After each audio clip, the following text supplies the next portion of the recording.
Mr. Witness, are you familiar with the case of Ronel Mas? Opo.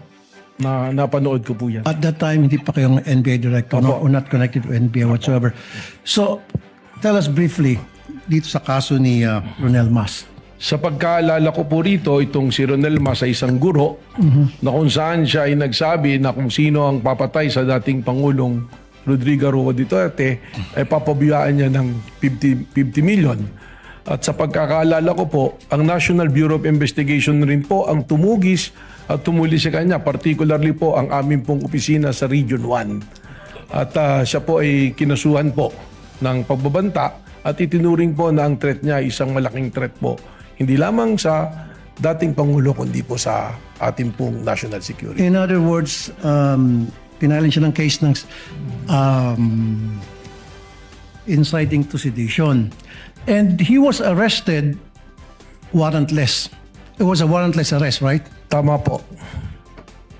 Okay, so isang guro nagbanta sa dating Pangulo, agad-agad inaresto ng walang warrant. Now, itong yung VP Sara, si Vice President Sara Duterte, na nagbanta rin kay Pangulong Duterte at kay Pangulong Marcos. Anong difference ng dalawa?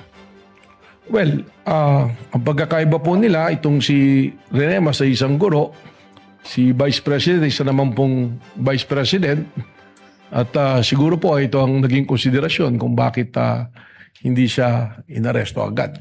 So, ibig sabihin ng NBI pala ay tumitingin sa tinatawag na special treatment. I cannot So, ibig sabihin hindi pala patas sa NBI.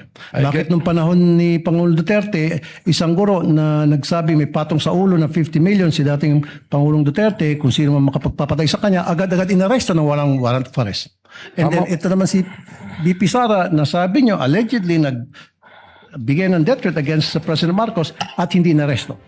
I cannot speak for the NBI at that time, Your Honor, sapagkat yung mga pangyayari pong yan, wala naman ako sa NBI pa po.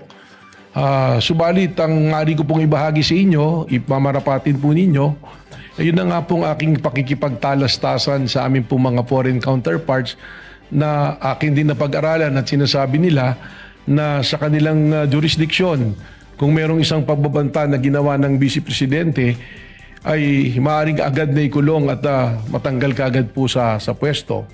Pero again, respectfully, I cannot speak for the NBI noon po at saka yung pangyayari po noon po.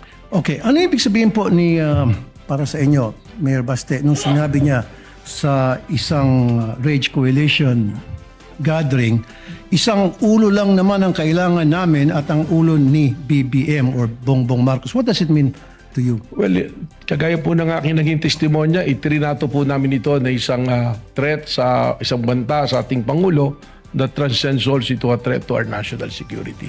So is it the same as saying may patong sa ulo ang isang tao, like a reward, whoever can capture this person, dead or alive or something to that effect? It could be that way or it can be in many ways, pero ang sa amin po, ang namin naging interpretasyon nga dyan, isinama po namin ito sa maraming banta sa seguridad ng ating Pangulo at sa seguridad po ng ating So again, kung tinuturing yung threat, itong salita na binitiwan ni Baste or Mayor Baste Duterte against President Bongbong Marcos, anong difference niyan dun sa binigay naman na threat ni yung teacher na si Ronel Mas kay dating Pangulong Duterte? Yung pong naging banta ni Mayor Baste Duterte ay pinasok po natin sa mas maaba pang pagsusuri, kaya po isinama natin ito po doon sa ating continuing threat assessment po. So why was he not arrested? Tulad na nangyari sa teacher na si Ronel Mas. Ang warrantless arrest po kasi, kagaya na nangyari kay Ronel Mas, dahil naging warrantless of arrest, siya po ay na-dismiss ang kaso. So yan din po yung iniingatan namin na kung kami ay gagawa ng warrantless arrest, ay maaari pong ma-dismiss ang kaso. Ngayon po, kasama po yan sa case build-up namin na maaaring magdulot po ng pagpapile po ng nararapat po na kaso. Thank you, Mr. Witness.